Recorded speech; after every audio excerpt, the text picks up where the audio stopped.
আসসালামু আলাইকুম। আজকে আমি তৈরি করব শুটকির ভর্তা।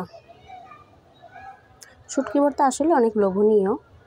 শুটকির ভর্তা তৈরির জন্য আমি যেসব উপকরণ নিয়েছি তা প্রথমে দেখিয়ে নিয়েছি কিছু শুটকি নিয়েছি, রসুন নিয়েছি, শুকনো মরিচ এবং তেলানির জন্য পেঁয়াজ এবং রসুন কুচি করে নিয়েছি। এখন আমি শিলপাটায় এগুলো বেটে নেব। আমি শিলপাটায় সবগুলো উপকরণ নিয়ে নিচ্ছি। শুটকি নিয়ে নিলাম, শুকনো মরিচ নিয়ে নিলাম এবং রসুনও নিয়ে নিলাম। এগুলো আমি সব একসাথে বেটে নেব। আমার বাটা অলরেডি হয়ে গেছে। আমি একটা বাটিতে এগুলো উঠিয়ে নিলাম।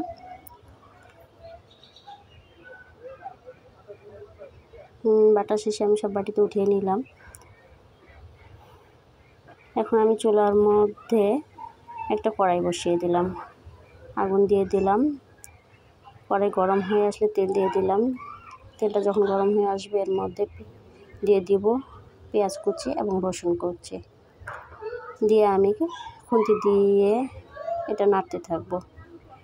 নাড়তে নাড়তে যখন এটা অনেকটাই লাল হয়ে আসবে, দেখবেন যখন অনেকটাই লাল হয়ে আসবে তখন এর মধ্যে আমি দিয়ে দিব হলুদের গুঁড়ো।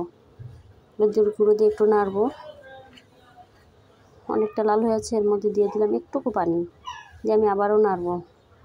নেড়ে এর মধ্যে দিয়ে দেব পরিমাণ মতো লবণ দিয়ে আবারও নাড়তে থাকলাম। এখন এর মাঝে আমি দিয়ে দেব আমার বাটা শুটকিগুলো দিয়ে দিলাম এর মধ্যে, দিয়ে নাড়তে থাকবো। অনেকটা নাড়বো। এর মাঝে আমি আরেকটু দিয়ে দেবো, একটু গরম পানি দিয়ে দেবো। আমি একটু গরম পানি দিয়ে আবারও নাড়তে থাকবো। এই ভর্তাটা তৈরি করার জন্য সাধারণত অনেকক্ষণ নাড়তেই হয়। পানি দিয়ে নাড়তে নাড়তে